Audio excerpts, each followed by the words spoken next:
We'll give everyone a few more seconds to enter. Progress. Recording in progress.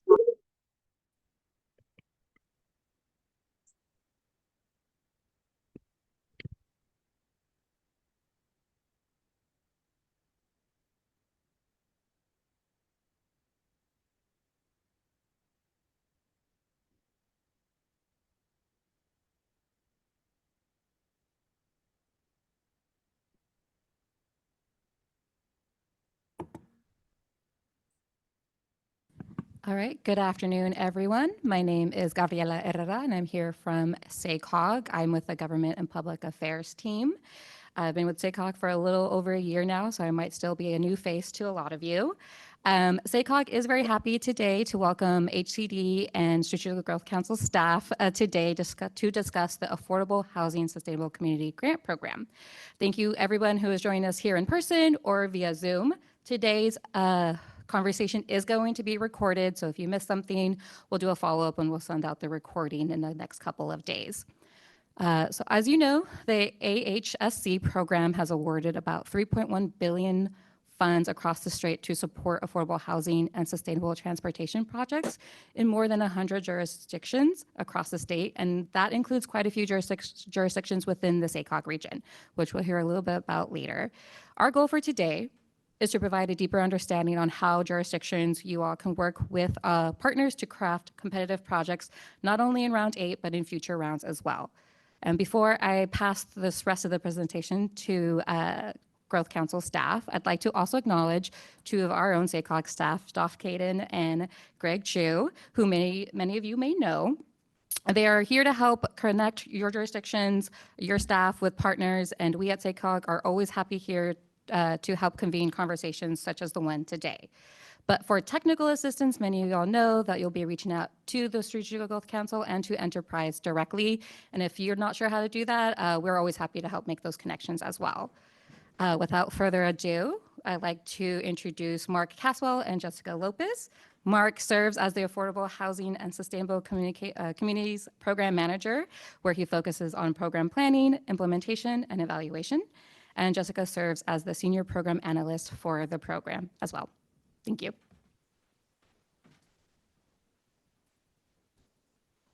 All right, thank you, Gabby. All right, I'm gonna move this one foot that way so I can not be shined. Great. All right, hi everybody. I'm Mark Caswell. I'm Program Manager for the Affordable Housing Sustainable Communities with the Strategic Growth Council. I also have my partners from the Housing and Community Development, HCD, staff here as well as other folks from SGC in case there's questions that we need to answer. And I'm gonna jump right into it. Maybe not. Nope. There we go. All right. So today we're going to talk primarily about, I cannot read what's in the back there, so I'm going to have to look this way. All right. So today's goals are to share the key dates and program timeline with you all and provide a short overview of the program. I really want to highlight some of the changes in these last few rounds. I know some folks may have looked at this program in the past and may have decided it was not for you all, for your jurisdictions. But I think that some things have really changed in these last few years. We've evolved in a couple ways and identified some set-asides for both suburban and rural projects, as well as regional set-asides. And I think we really are a program that is a great opportunity for the jurisdictions in the SACOG region to be competitive. I was saying to someone, you know, we have about a 2-to-1 ratio of what is requested versus what is awarded. That's pretty great for a lot of state programs. I know I'm a former grant writer. I actually used to write AHSC grants for cities before I took this job, where I went from asking for the money to now distributing the money.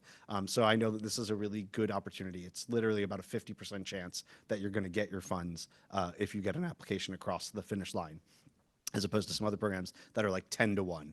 So you got like a 10% chance. And I think that's really a key component here for folks to hopefully see that and continue to apply. And then we want to hear from you all how we can improve access to the projects. If you feel like this is just not working for your jurisdiction, your region, your projects, we want to hear about that and identify ways that we may be able to increase access to folks. This is not an easy program. I think anyone who has ever worked on it knows that it is not the easiest program in the world, but we have really improved, I think, the risk and reward there with an up to $50 million award opportunity here. So there's a lot of money at stake here if you can get the work done.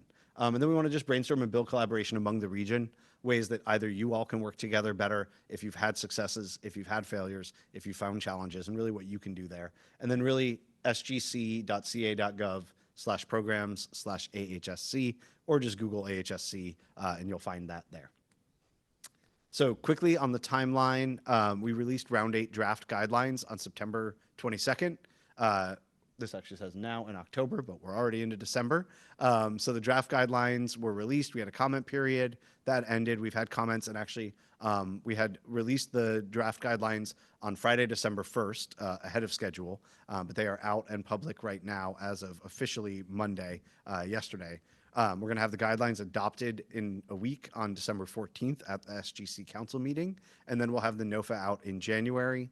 Applications will be due 60 days after that in March, and then we'll make awards in August. We're working to really get onto an annual cycle here where this December guidelines, January NOFA, awards in August, and really try and do that on an annual cycle going forward. We know that that's what we've heard loud and clear from folks would be really important there. So what I want to just acknowledge is that if that timeline is fast for you all right now, if this is the first you're hearing about AHSC right now, you're probably not going to be able to do this round, but the good part is we're going to be on an annual cycle with a large pile of money ready year after year after year, continuously appropriated until at least 2030. So if it's not this year, you'll have a future year that you can do that. So now I'm going to zoom out to the tip top here. Emissions by sector. This is the statistic of what percentage of GHG emissions take place. 41% are transportation. And that's pretty much the main aspect there. That's the biggest lion's share of it. Why do we have so much emissions? Because we drive a lot. Why do we drive a lot? Because we don't have affordable housing near job centers. And so this lack of quality, low carbon transportation options means that you have to drive. And if you have to drive, you're going to be releasing GHGs. So how do we fix that? By putting housing near job centers. The AHSC program is the official statement. I'm going to read this one. Is it funds infill projects that reduce greenhouse gas emissions and VMT through sustainable land use, housing, and transportation practices. And our goal is to really bring together affordable housing projects that are near transportation and they can work together to complement each other. So GGRF is how we're funded. That's through the cap and trade program. We fund I thought a circle was going to circle there, but it doesn't. 20% of the GGRF funds goes to the AHSC program. So we're not funded through the general fund. We know that things are going to look a little rough with the budget this year, but our funds come from the GGRF funds and are allocated 20% each year. And that's why we have $650 million available this coming NOFA and why we've awarded $3.1 billion to date.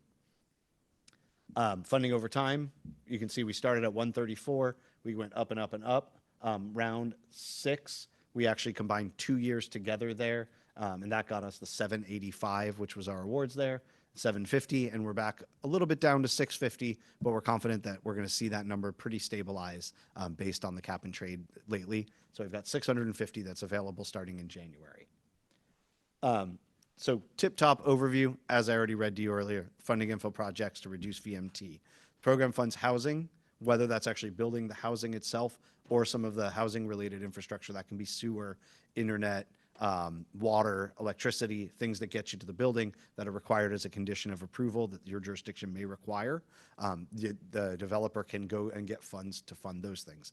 And at least one transportation, we use this term STI, Sustainable Transportation Infrastructure, TRA, transportation-related amenities. They're similar but different. I'll explain that in a few minutes in the next slide. And then also programs. We do social programs that we also fund as well. So here's a little bit more breakdown of that. As I mentioned, AHD, it can be a rental project, and it'll be offered in a soft loan to the developer who's building that rental project, or it can be home ownership projects that are affordable as well, and that can be funded through a grant. HRI is the housing-related infrastructure. I already mentioned that. That's all the infrastructure that's required as a condition of approval, as well as deposits for factory-built housing and on-site energy storage, including battery arrays, microgrids, those kind of components as well. And so a project requires at least one of the AHD HRI and at least one of the ones here on my right, your right. and that's the STI. That's transit, bikeways, sidewalks, crosswalks, curb ramps. I say STI is kind of the movement. So STI is the things that actually physically get people to and from when they're actually moving. TRA is bike parking, bus shelters, trees, lighting. That's stationary things. That's I always say, is how to improve the waiting for the bus, as opposed to the moving of the bus. So when we say STI and TRA, that's really the difference between the two there.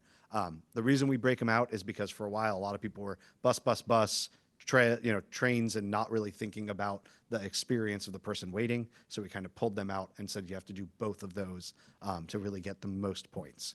And then programs, that can be traffic safety, whether that's a bike education program, encouragement for walking, low-income car share, workforce development, all kinds of components there, nutrition classes, economic education classes, all those are opportunities there for resident support. Visually, if you're more of a visual person instead of a list person, this is the community that has bikeways of all types, sidewalks, anti-displacement programs, transit, the affordable housing, all of those together combined to make a healthy and thriving community. So quick, moving from the kind of tip-top level, we'll get a bit more into the guidelines and exactly what it takes to get a project successfully funded.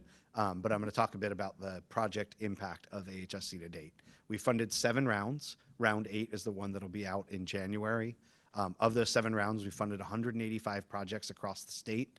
I believe that is in something like 110 jurisdictions, I believe. So we've gotten them really across a lot of different cities. 3.1 billion has been awarded to date. It is the largest continuously funded state housing program, and we are continuously funded through at least 2030. And our funds are distributed into rural, suburban, and urban projects. So some of you who may have looked at this program early on who only think of the really tall skyscraper, high density projects, that's not the only one. We have a set aside specifically for each type of project, and you compete against a similar project based on how your close proximity to transit and your density. Again, eligible applicants. I know most folks on this call are going to be local jurisdictions since that's who SACOG represents. So we fund the developer to build the housing, and then we fund the local transportation department, public works department for a city or a county. It can be an unincorporated area. We fund transit agencies and operators as well. I know some of y'all are on the call. We also fund tribes and tribal entities, whether you're on the heritage list or if you're a federal tribe, both are eligible, or a nonprofit serving tribes as well. We also fund RTPAs, university school districts. I will say, no one has applied in the second and third category ever. We're not sure why. If you're one of them and you want to apply, let's talk. If you're one of them and you feel like you can't apply, let's also talk and figure out what it is that is holding folks back. But we do have eligible applicants for pretty much everybody and all government agencies as well as developers. So quick highlight of program requirements. Housing must have an average affordability of 50% AMI. That's calculated in a couple different ways. You do not need to be 100% affordable. You do not need to be, only very low income. You can be differing levels as long as the average affordability works out to 50% AMI of the restricted units. So if you have 50 restricted units and 100 non-restricted, those 50 need to be 50% AMI. The housing must be within a half mile of a transit line. The transit line only needs to leave at least 2 times during peak hour. Is that right, Jessica? Is that 2 times during peak hour is what we say? I want to make sure I had that right. Sometimes I've said 2 times an hour. 2 times during peak hour. So that's actually not that frequent of transit. That means many buses are eligible as qualifying transit. If you're a rail, if you're a bus rapid transit, you're in a different category. You're in TOD. We're going to talk more about those differences, but the bus only needs to leave 2 times. It doesn't need to be this big red bus only lane that's a block from the BART station in downtown San Francisco that's 5 stories. The photo is, one type of project, but we have other projects available that are much lower density and much less of that component. We'll talk about that in a second. But 1 bike parking for every 2 units is required. And basically the housing development should be shovel ready. As a jurisdiction, I know that can end up being challenging because you're not necessarily in control of when the developer is ready to build the housing, but they need to have site control, they need to have environmental clearances and entitlements those are things you do have control over. And they need to have most of their funding in line. We think of ourselves as being kind of the last bit of funding to really get them over the finish line. And developers should have similar experience. We want to make sure that we're getting projects built and not taking a risk with projects that may not be really ready to do that. And then we require that the project has to be built within 5 years. That is sometimes a challenge for the transportation components for local jurisdictions. We're trying to really make sure that we're getting our money spent. No one's benefited by having money sit in a bank account unspent. So let's get these projects out and get them built. So program award, as I mentioned, there's 3 project area types. There's TOD, there's ICP, and there's RIPA. I don't love the names of the abbreviations. I inherited them from someone before me, possibly Dov. But, so TOD is high density. ICP is more suburban, less density, less frequent transit. And then rural is RIPA, Rural Innovation Project Area. And if you're in a rural area, then you're rural. If you have lower frequency transit, you're ICP. And if you're near rail or BRT, you're TOD. Of that funds, we do 35, 35, and 10% of our budgets. So as I said, you're going to compete against your own similar projects in those categories. And then that remaining 20%, make sure that we're hitting our other statutory targets, which are going to be the 8 regions in the area, as well as 1 tribal project. And once all that's done, if there's money left over, then we start going back to the highest scoring project. And that's when it's kind of all 3 categories combined together for that little remaining aspect once we've hit all those categories. Sacramento is its own region according to our regional map. That is El Dorado, Placer, Sacramento, Sutter, Yolo, and Yuba, which are, I believe, the same as SACOG, right there all together as the Sacramento region. Some regions are, Los Angeles, Orange, and Ventura. San Diego is its own region. It was kind of established in a way that made sense at the time, and so there's kind of different regions there. And our goal is to award at least 1 project in that region as long as you pass threshold. And I should just say, this last round, only 1 project in the Sacramento region applied, so they pretty much had it with a bullet, as long as they met their threshold. And they did. And they did great, and they were one of the highest scoring projects in the entire thing, in the entire application process. But if you're if you don't have anyone apply in a region, we can't award 1 in the region. So something to think about as you're working to that. I'm going to jump to project area types. I'm going to get a little more into the types of projects and thresholds. And I'm going to bring up Jessica Lopez, who's our senior program analyst, who's going to talk to you about these guidelines and projects for a little bit. All right. Thanks, Mark. Hi, everyone. My name is Jessica. So as Mark mentioned, there's kind of 3 main project area types, TOD, ICP, and RIPA. TOD is the one with high quality transit. This means that it's either rail or BRT, BRT meaning 15-minute frequencies with kind of, this most recent guidelines, we kind of made that tied to the Caltrans open data portal. So there's a quick map of trying to what the BRT stations are, if that's something you're interested in. So this one has a 30 unit per acre minimum. And then for ICP, so this must not be near high quality transit, but must be near qualifying transit. And as Mark mentioned, that's a transit that leaves twice during the peak hours. And peak hours are usually kind of a 3-hour window. And then for the minimum units per acre is 20 units per acre for this category. And then for RIPA projects, again, they could either be high quality transit or qualifying transit. They just must be in a rural area. And then that's 15 units per acre, so much lower density. So overall, projects have a maximum of 50 million, a minimum of 10 million. That is a 35 million cap for loans / grants for the affordable housing, and 15 million for the other components, which includes the transit and programming as well. And all of these projects are scored on a 100-point scale. It is not expected to reach that 100 points. I don't think any project has in the past 7 rounds. So there's about 3 categories: 30 points for the GHG reductions, 18 points for narrative, and 52 points for quantitative policy scoring. Quantitative policy scoring is intended to kind of nudge applicants and reward applicants for investing in things that might not be quantified in the GHG score. And then, AHSC is truly just a chance to push the boundaries and kind of innovate with these projects. So project thresholds, there's three main buckets, things that are due by the time of application, things that are demonstrated through your application, so by the uploads you submit, and things that applicants must affirm. So by the time of the application, the project must demonstrate that it supports the, SES or equivalent plan, so that's Sustainable Community Strategies Plan, the completion and adoption of all necessary environmental clearances. I will note, for the housing, only CEQA is required by the time of application.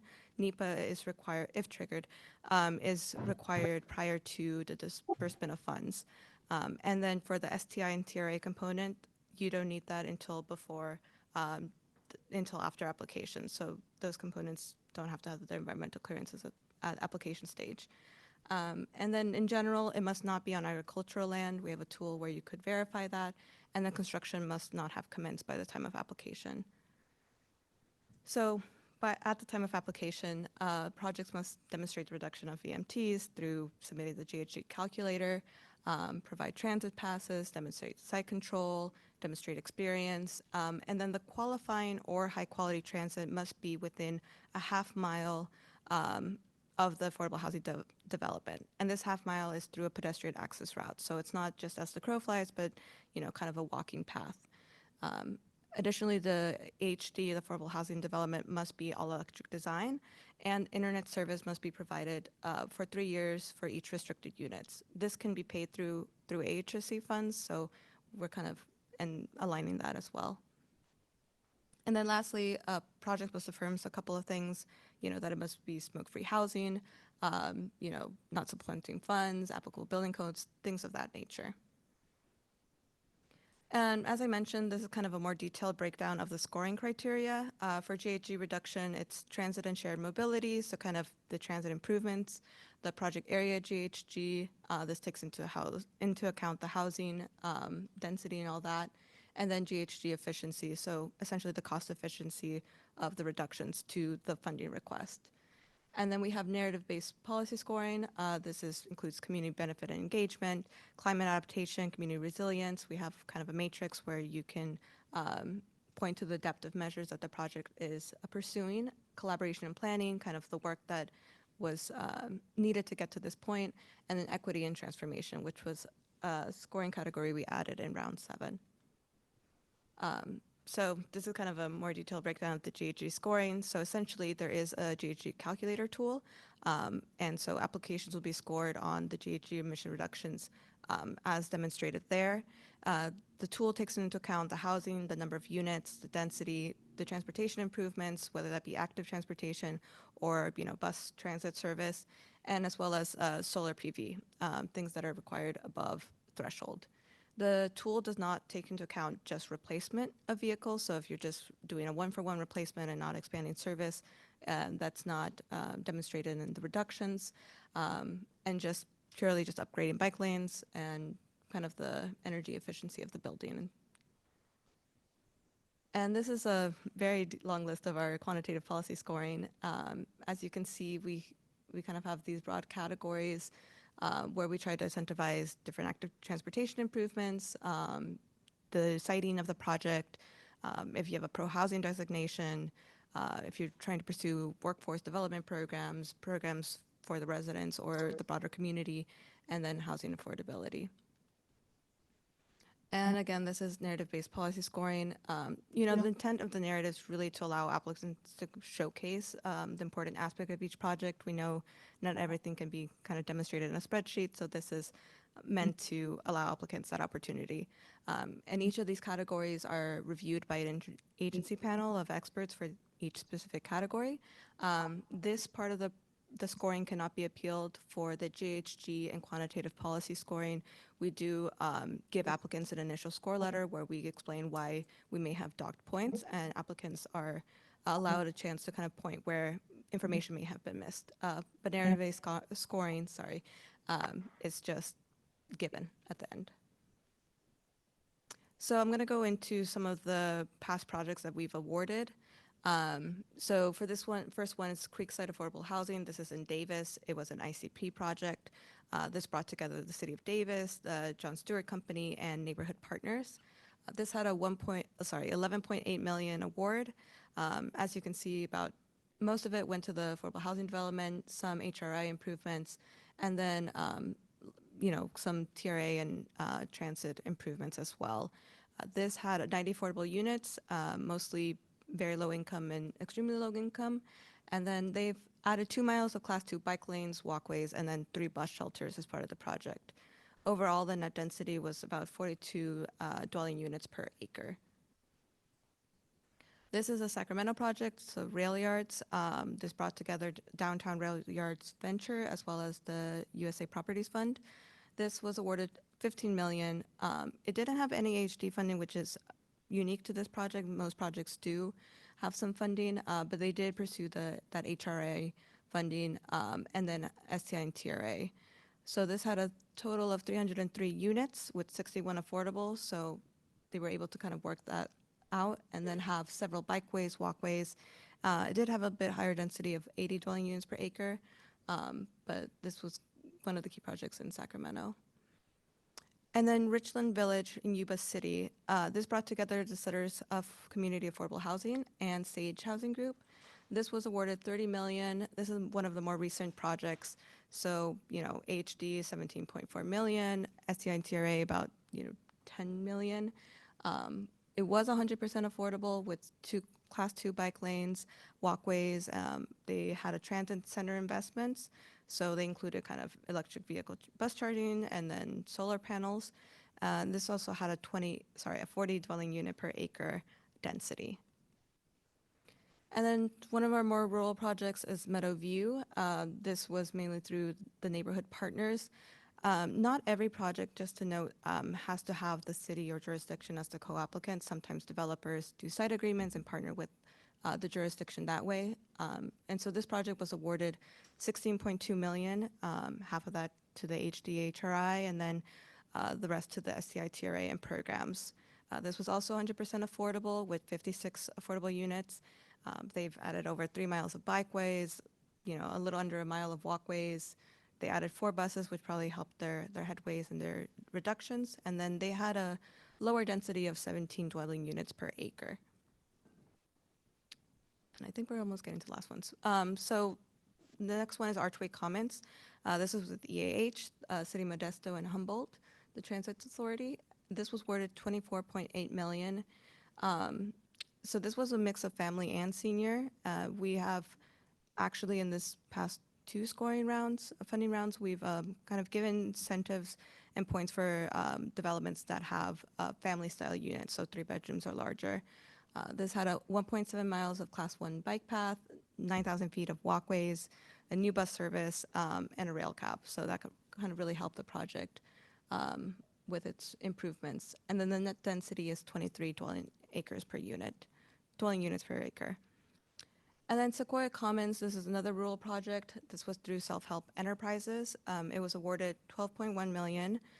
So the AHD was 8.3 with a little bit, half of that going to the TRA and STI improvements. This was also 100% affordable with 66 affordable units. They had class 2 and class 4 bikeways, a little over half a mile of walkways, greening, and purchase of Cal vans. That's one key way that rural projects kind of get their GHGs. And then the net density for this one was 20 dwelling units per acre. And so lastly, Stonegate Village, again, Self-Help Enterprises, around 12 million, and also 100% affordable. So kind of lower amount of units, 100% affordable, with some active transportation improvements, greenings, and the purchase of Cal vans. And this also had 20 units per acre.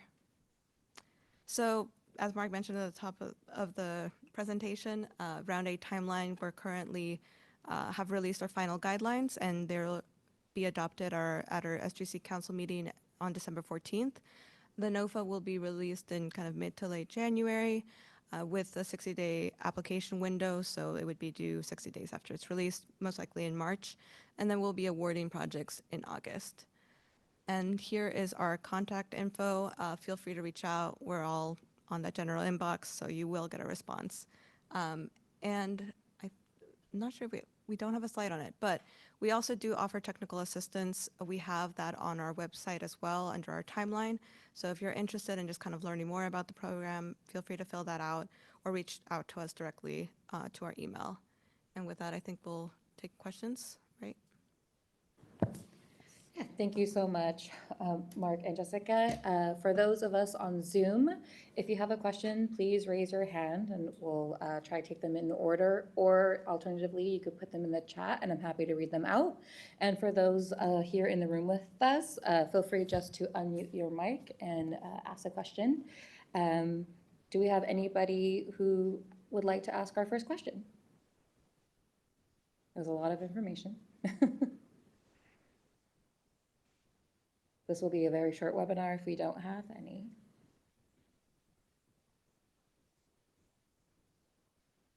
Is there anything that either Mark or Jessica would like to really hammer home?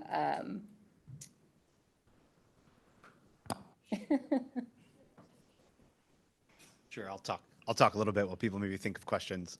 Jessica mentioned the technical assistance, and I realized we definitely should have had a slide for that. So, you know, for jurisdictions that are interested, we have we basically carve out a small bit of our funding to pay for the technical assistance and contractors and consultants that oftentimes higher resource communities are paying directly to do the application for them, or at least help them create the process. And so we actually use our state funds to provide folks with the same exact service that they would get if they wanted to try and go and convince their council to give them, 30, 50, 100K.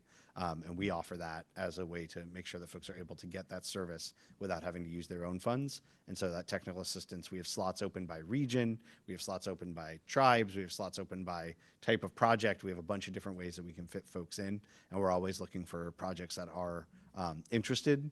And then beyond the direct technical assistance component there, we also have capacity building, which is where we'll have a meeting, our technical assistance providers will have meetings with folks on an individual basis to just help make sure that someone is thinking about how to get ready, if not for this round, but future rounds. So even if you're still at the point where you're not quite sure what your project is yet, there is opportunity for also support from that as well. And we kind of intentionally have a moment where we say, we're paying a private nonprofit consultant to do this aspect, so that way we're not out there going, oh, definitely you're going to win, and then we're the ones who do your scoring. So there's a little bit of a one-step component there on purpose. So the technical assistance is available as state-sponsored, free of charge. Okay, we do have one question in the chat. Can STI funds be used to purchase buses? Yes. Yes. So they can purchase zero-emission buses. In the past, we apparently never explicitly said it had to be a zero-emission electric bus. And as of last year, we started to say, hey, no, you can't buy a diesel bus. So zero-emission vehicles. And given that there's a ZEV requirement coming in the future, wouldn't make sense to be buying non-ZEV nows. Thank you, Desmond. Yes. I'm Jim with HCD. A lot of medium-sized cities in California have some kind of a transit hub in or near their downtowns where, buses could go out and run their routes and then come back to that hub. If somebody wanted to apply for funding for a project, within that half mile of that hub, would that be considered ICP or would it be more TOD? So to be transit-oriented development in our program, you have to be, if you're within walking distance of a bus rapid transit or a rail line that leaves every 15 minutes.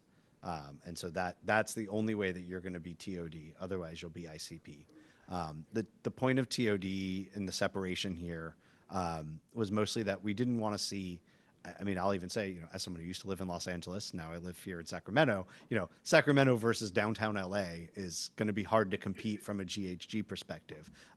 Like Union Station and all the projects down in LA. And so TOD is kind of most people want to be in the ICP category. And so only really mega dense projects are going to want to be in the TOD category. So usually as long as you're not near a light rail station because even Amtrak stations don't really count because they're not going to have the 15-minute headways that we require for TOD. So I'm not sure how many of the light rail stations throughout Sacramento is like right on that border there probably. But any project that has a bus that leaves twice in a 2 to 3 hour peak hour is going to be an ICP, and only if you have BRT or rail that leaves every 15 minutes are you TOD. So we've kind of really created that separation there, because we know there's, it's not easy to compete with BART or Metro in most other places, and especially Sacramento region, but really throughout almost all the state. Oh, go ahead, please. If you hold down on it, it should. Hi, I'm Kaw with City Ranch, Cordova.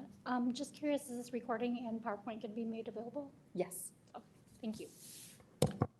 Yeah, Gabby, let me send you a new one where I take off that word now. Okay, yeah, updated. Thanks for the presentation. That was great. I had a follow-up actually from that comment. It used to be the case that there was a lot of ICP projects, and it actually became quite competitive in that category because of the dynamic you described with like not wanting to be in the TOD category. And actually you had this benefit if you could have a rural project. Is that dynamic still at play? Is it like, if you're an applicant, is it a good thing to be in the rural category in your experience in recent rounds? Rural, yes. This last round, we only had 2 projects that were rural. And with the 10% set aside, both of them did not even achieve that 10%. And so had a third rural project applied that was meeting threshold, they probably would have won. So, we were bummed about that. And one of the things we're out there, which we're talking a lot with California Coalition for Rural Housing, and I'm talking with them all the time, trying to really get more rural projects. I think we may see many more now that we've been really pushing that. But I think that really between the regional set aside and then the 3 categories is kind of this little bit of a house of cards where if one falls through, it could be really problematic. And they are kind of double counting in some ways. I was told by someone who actually was part of the founding of this program that there was never, ever supposed to be a regional set aside. The whole point of the TOD ICP rural was supposed to get at that. And then we added a regional set aside on top of it. And that's created some challenges where I think really we're looking at the most competitive projects in the region. And we're seeing ICP projects that are getting some of the highest GHGs across the state. In the past, it was usually, TODs are all up here and then ICPs are here, but it's actually kind of been flipped a little bit in different ways. Folks have figured it out and really built that together. And it's all about collaboration. This whole program, the hardest part is also the crux of this program, and that's collaboration between the developers, the jurisdictions, and the transit agencies. And you're rewarded by that collaboration, and we all know that that's the hardest thing. Any interagency is hard, but that's really the whole point of this, is to force you to work together to get the money. And we actually have quite a few rural areas in our region. I know there's a whole methodology, in your documentation, but just in the elevator pitch, what is a rural project? Like, what's the distinction there between ICP and rural for the areas? Jessica, can you answer that? I have a comment on your other question as well, but to that question, I think rural areas genuinely meeting, I think, like the health and safety code, we have the specific link on our guidelines, but as long as it's like 40K population or less, the project is considered a rural area. So it used to be a distinction with also the transit, but right now you could be high quality or qualifying transit. And then to the question about the TOD ICP competitiveness, last round we had double the amount of TOD applicants versus ICP. So, just as people may have tried to play that, it actually backfired perhaps. So, as Mark said, it kind of depends on how the application goes that round. And I don't know if you wanted to add anything on the rural. Yeah.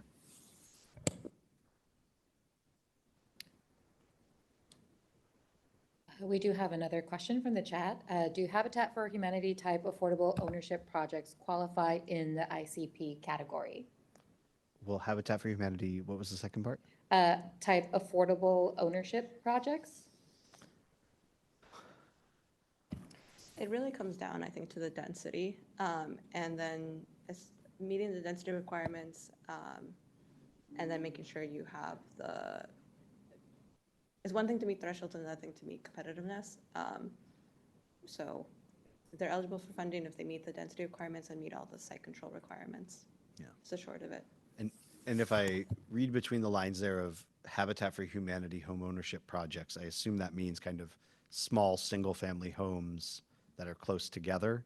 I think that would be dependent on, density is really the factor there. But home ownership was something that was a priority about 2 years ago. There was legislation that said we should really make sure that we're upping our commitment to affordable home ownership. And so we've made sure that we're putting home ownership projects on equal footing. It is a little different than rental, but working closely with our partners at HCD, we put our heads together and we solved that and found a way to allow those to happen. And we have funded home ownership projects, not in this last round, but in the round before and in previous rounds. Desmond, does that answer your question? Just put a thumbs up in the chat if it does. Oh, yeah, it does. Thank you very much. Thank you. We do have another question from Sarah. Many funding sources want to see what the majority of project funding is already secured. Can you share how the program works with TCAC, MIP, MP, or MHP, et cetera? Sure. So fun fact, I was a transportation planner, not a housing planner before I took this job. And I was told, oh yeah, no, HCD can answer those questions. So I might lean on you over there, Alicia or Jim. In short, TCAC and CIDLAC can come after the AHSC application. We know that they have a really tight timeline for when you have to have full funding, and they're kind of we're the last in, but we're really like technically not the last in. TCAC and CIDLAC tend to be. But you want to say any more to that, Alicia? Stacking or not? Yeah, as far as stacking. We typically see a project come in and it'll already have its construction loan, secured for sure, and a permanent loan source that they are, is also enforceable at that point.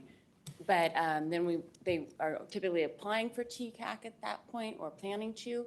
And then there will also be other funding sources such as it might be a city or a county funding source as well. And that usually gets them to where they need to be. And that's what we're looking for as far as committed funding. And then we know that we can fill the gap typically, particularly with the $50 million award. And then, of course, the TCAC they will typically go and apply for after they get our secured funding.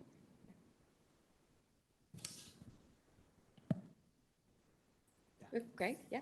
I'll try again. Greg Chu with SACOG. We have a lot of jurisdictions that haven't applied to this program before that are participating today. So what's a common way that they find out about a project or that they approach a project? Is somebody come to them saying, hey, we got a site and we're trying to gather some money and it's in your jurisdiction? Or what's a typical prototype of how this works? Yeah, this is always there's the first mover problem, and how do you determine when you're ready to do AHSC? And I've talked with jurisdictions about this, and they go, that's cool and all, but like I'm not building the housing, I don't own the land, so how do I do that first step? And as I was saying to you before, was if we had like a piece of paper that was like, the developer wants to build an affordable housing in your jurisdiction, what next? And that's really what we're here to kind of present about, and also what we're available as technical assistance to help do that next step.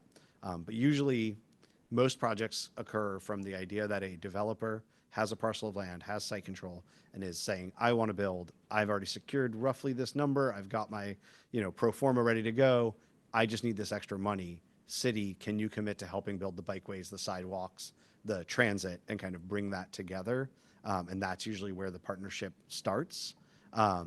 If you are a jurisdiction though, and again, I'm getting a little outside of my expertise, but like if you're someone with an excess lands or surplus lands and you have sites that you want to see affordable housing on, and you're putting out an RFP for someone to develop on those lands that exist, that's a great opportunity to say, and one of the ways we think we can do this is through AHSC.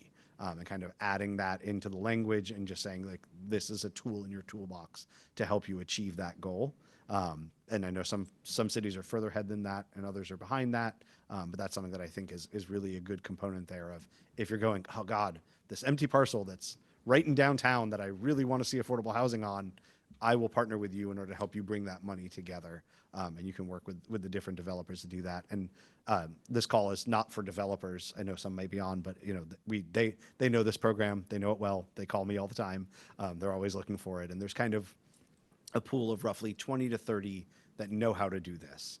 But the hardest part is, as I said, getting the jurisdiction to get together and say, okay, we're going to do this. Because it's a 60-day window from NOFA to application due date. And if your council especially is like, we don't want to talk about it until the NOFA's out, you don't have that much time to do all this. So you really kind of want to have those conversations early as much as you can and get that together.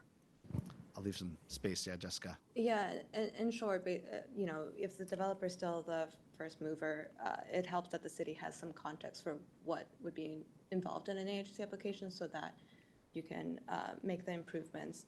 And then in terms of the RFP, I believe Elk Grove actually did an RFP that mentioned AHSC, so that might be something to look into if that's what you're pursuing.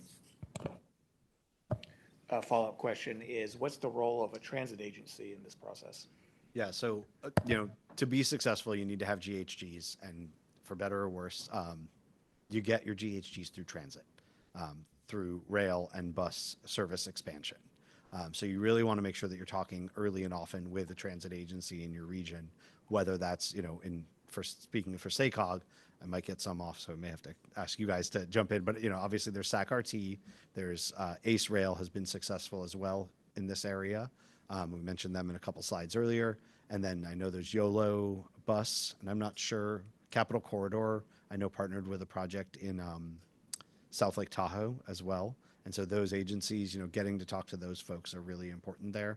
And we often say, you know, there's usually not someone who's sitting there going, I'm the AHSC person at this transit agency. But ultimately, we have a pile of money ready to do the things that hopefully are already in a long-term plan and already want to be done. And so grant management and grant folks who work at those agencies can really try and get that money to hopefully do the things that are already in the plan to get them the most points, whether it's just, you know, buying new ZEV buses or expanding service in different ways, running more frequency. But there's folks out there who want to get that done and want to partner. And I'm going to say, I think SACOG can help hopefully make those connections as needed. That's part of what this call is today. Is there any other transit agencies I left off? Like I said, I'm new to Sacramento. I'm only 2 years here.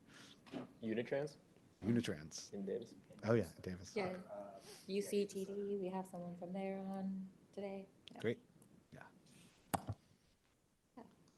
Any other questions, comments, just general statements you'd like staff to hear? It's not super common that you get them chapped for another 12 minutes. We can't change anything on our guidelines though. Guidelines are out and published. Yeah.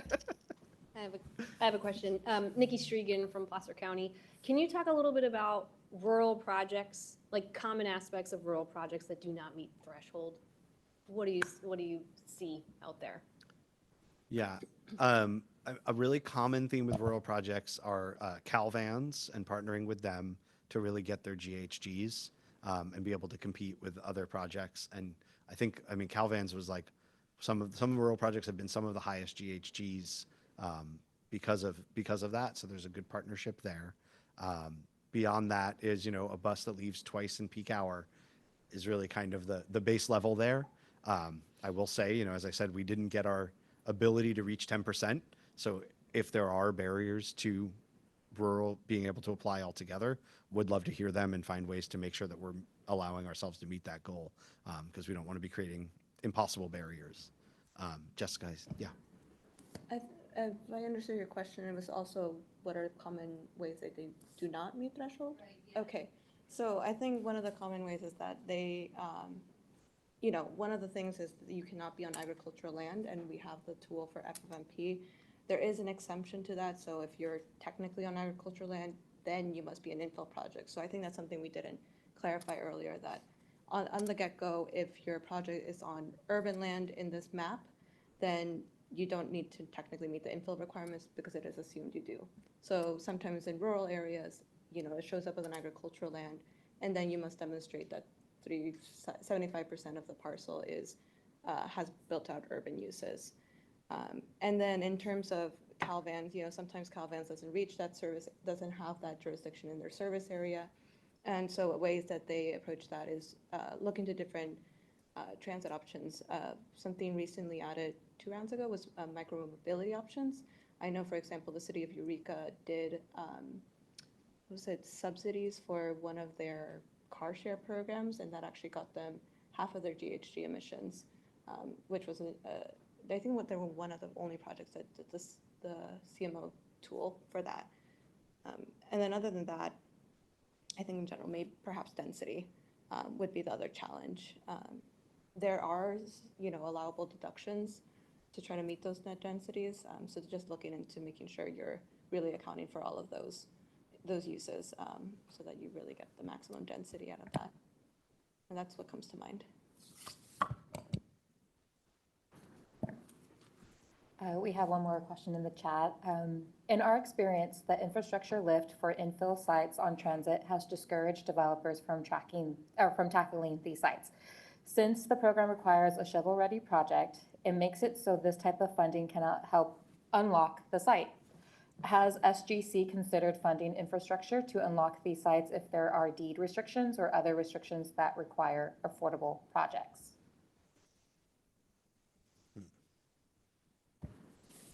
I think to that we would rely on the other funding sources that are out there. I would need to look back on guidelines, but I think we do fund some acquisition after the fact if you are awarded up to a certain percentage of the site. But in terms of infrastructure that's needed to kind of unlock the site, we would look to either other SGC programs or other HCD programs, like the IAG program, which Jim works on as well, to kind of unlock that funding. I don't know if you want to add anything. Does that answer your question, Casey? Yeah, thank you. I think to some extent it's kind of a chicken or egg kind of thing, and a lot of the programs want us to have an affordable project, but we can't get an affordable project if the infrastructure isn't there to serve it. So we're kind of stuck in this chicken and egg game at this point. Thank you so much. Casey, can you describe what type of infrastructure you're talking about? Because I know you're eligible to use funding for housing related infrastructure. So depending on what type of infrastructure you're talking about, it could be eligible. Road, sewer, water, everything necessary to unlock the site. And my understanding from the guidelines is you still have to have a approved housing project to go along with that. And what we're struggling on is the infrastructure lift is too big for developers to tackle that on to really make the site developable. So we're kind of stuck at this point.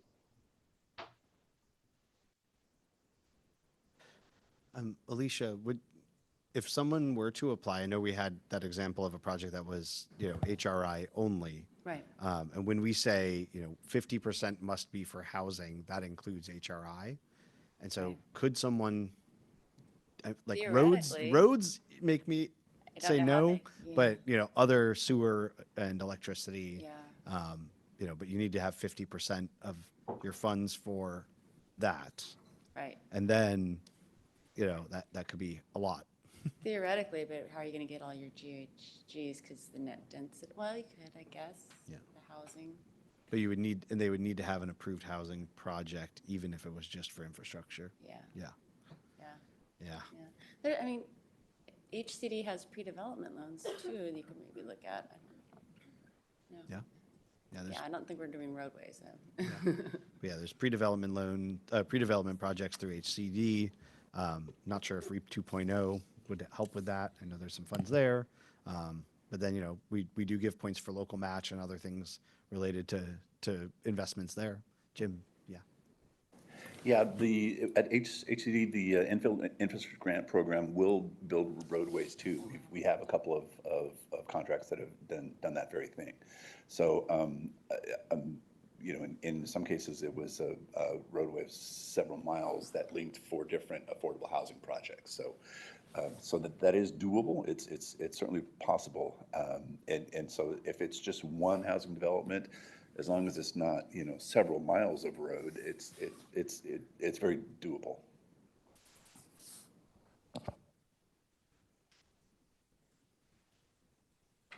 we have a few more minutes for questions. Oh, one popped up. Yes, thank you, Dov, for his comment. Is for what it's worth, this challenge is the premise of our program here at SACOG called Green Means Go. So it's definitely an issue that our region has been aware of and been tracking and been trying to find creative solutions for it. And REAP 2.0 is a tool that our region uses as well for infrastructure. Any last comments or questions? I do want to highlight in the chat, somebody did give very big thanks for SGC staff and enterprise for technical assistance. Very much appreciated by our jurisdictions who have reached out thus far. So thank you. Yeah. All right, with that, I think we'll close today's webinar. Thank you so much for everyone who's called in and everyone who's here in person. We will send out the slides and a copy of the recording in the coming days. Thank you.